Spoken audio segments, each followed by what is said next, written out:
Hey guys, আজকে চলো তোমাদের সাথে বাপের বাড়িতে আমার মর্নিং রুটিনটা শেয়ার করি। সকাল 7:30টার মধ্যে ঘুম থেকে উঠে গেছি।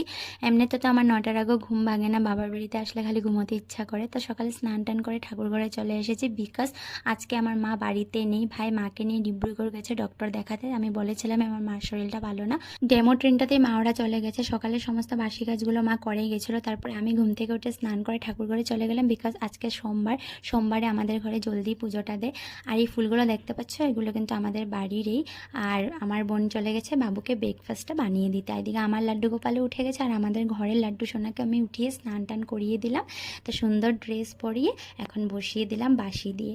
তারপর সমস্ত কিছু রেডি টেডি করে এখন ঘরে নিত্য পূজাটা দিয়ে নিচ্ছি। আর আমার বাপের বাড়ি হলো অনুকূল ঠাকুরের দীক্ষিত, আর শ্বশুর বাড়িতে হলো রাম ঠাকুরের দীক্ষিত। সবাইকে জয়গুরু আর জয়রাম। এদিকে সোনাকে ওর মানি সকালে সমস্ত শিডিউল কমপ্লিট করে নিয়ে এখন ব্রেকফাস্টটা খাইয়ে দিচ্ছে।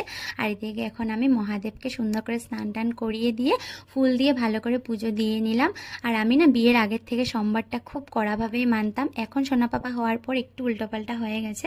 আর কিছুদিন পরেই তো শ্রাবণ মাস আসছে। কারা কারা শ্রাবণ মাসটা মানো অবশ্যই কমেন্টে জানিও। আমি তো মানি, আমার ভীষণ ভালো লাগে। ঠাকুরের কাছে সমস্ত প্রার্থনা করে আর একটা কথাই বললাম, আমার মাকে জলদি ঠিক করে দিতে। কেন ঘরের মারাই যদি পড়ে যায় না, ঘরের সমস্ত শিডিউল কিন্তু খারাপ হয়ে যায়।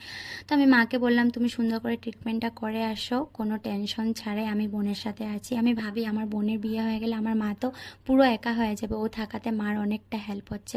আর বাবুও কাজে চলে যায়, ও না সারাদিন একা হয়ে যায়। তো এই জন্য আমি ঘরে এসেছি কতদিন থাকার জন্য। তো এদিকে আমার পুজো দেওয়া কমপ্লিট হয়ে গেছে। তারপর সারা করে ধূপ দেখিয়ে দিচ্ছি। আর এই আসনটা দেখো, আমি 3টা বানিয়েছিলাম শিলচর থাকতে থাকতে উল দিয়ে। একটা আমার ঘরে রেখেছি, একটা মাকে দিয়েছি, একটা আমার মামি শাশুড়িকে দিলাম। তারপর পাঁচিলটা পরে পুজো টুজো শেষ করে এখন আমি নাইটিটা চেঞ্জ করে নিয়েছি। কেন বাপের বাড়ি আসলে না খালি নাইটি টিটি পরলে ভালো লাগে না, এই টাইপের ড্রেসগুলো পরতে ভালো লাগে। আমার বোনের ড্রেসও এখন আমার হয়ে যাচ্ছে, কেন আমি এতই শুকিয়ে গেছি। তারপর বোন আমাকে ব্রেকফাস্টে ডিম পোচ রুটি আর দুধ চা করে দিয়েছে, খুব টেস্ট হয়েছিল খাওয়াটা। তো তারপর বোন চলে গেছিলো স্নানে, আমি সোনা পাপার সাথে টাইম স্পেন্ড করছিলাম। সোনা পাপাকে স্নান করাবো 11টার দিকে। মা থাকলে তো আমার সোনা পাপার কিছু জিনিসে করতে লাগে না।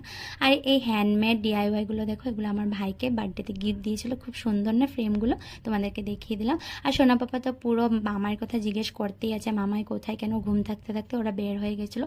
তারপর কি করব, কোনো কাজ নেই, সোনার সাথে বসে বসে আমি টাইম স্পেন্ড করছিলাম। আর সোনা বলছিল মাম্মা পিনাট বাটার খাবো, তো ওকে আবার পিনাট বাটার দিলাম। এইভাবেই কাটলো আমার আজকের দিনটা। তোমরা কারা কারা এই টাইপের মিনি ব্লগ দেখতে ভালোবাসো কমেন্টে জানিও। তো ফিরে আসছি আর একটা সুন্দর ব্লগ নিয়ে। তো চলো বাই।